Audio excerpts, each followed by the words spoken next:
And now there's a campaign for the free speech of Narendra Modi. But I just want to tell you who this man is. He was a member of an organization called the RSS, which is the Rashtriya Swayamsevak Sangh, which was set up in 1927, inspired by the fascists in Italy, inspired by Mussolini. One of their greatest heroes is Adolf Hitler.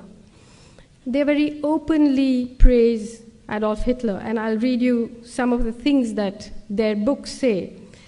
In 2002, when Modi was the chief minister, a train full of pilgrims coming back from the destruction of this Ayodhya mosque, which was disputed, the train caught fire. Nobody knows who set fire to the train, and 57 pilgrims were burnt. In reaction to that, under his watch, right-wing Hindu mobs went crazy in Gujarat. They burnt and killed and raped, and something like between 1,000 and 2,000 Muslims were massacred openly on the streets of Gujarat. 100,000 people were driven from their homes. The people who did the killing were helped by the police. There was a member of the Legislative Assembly called Ehsan Jafri who had the temerity to stand against Modi in the elections. His house was surrounded by a mob of 20,000 people. He made something like 200 phone calls asking for help. The police vans came there and went away. They didn't do anything. The mob surrounded the house. Ehsan Jafri came down and said, look, there were many people sheltering in his house. He came down and he said, look, do what you like to me, but let the women be, let the people who are taking shelter in my place be. They cut off his arms, they cut off his legs, they dragged his body around the place, and then they killed all the people there.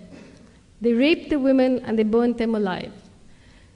So, and Modi said, well, if there's an action, there'll be a reaction.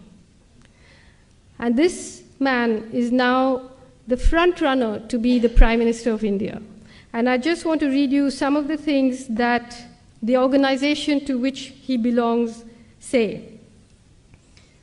These are some excerpts from a book called We or Our Nationhood Defined by M.S. Golwalkar, who succeeded Dr. Hedgewar as head of the RSS in 1940. Ever since that evil day when Muslims first landed in Hindustan, right up to the present moment, the Hindu nation has been gallantly fighting on to take on these despoilers. The race spirit has been awakening. In Hindustan, the land of Hindus, lives and should live the Hindu nation. All others are traitors and enemies to the national cause, or, to take a charitable view, idiots. The foreign races in Hindustan may stay in the country, wholly subordinate to the Hindu nation, claiming nothing, deserving no privileges, far less any preferential treatment, not even citizens' rights. To keep up the purity of its race and culture, Germany shocked the world by her purging the country of the Semitic races, the Jews. Race pride at its highest has been manifested here, a good lesson for us in Hindustan to learn and profit by. By the year 2000, the RSS had more than 60,000 branches and an army of more than 4 million volunteers preaching its doctrine across India.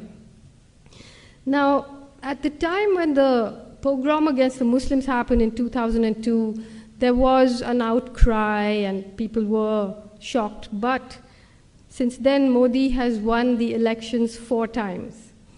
And now he has become the most favorite candidate of India's greatest corporations because he's bringing in a lot of private investment.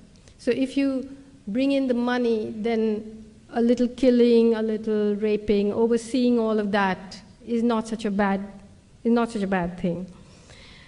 So you have a situation where this kind of open, I mean, we call them fascists because they call themselves fascists, meaning they, in their books, admire the fascists.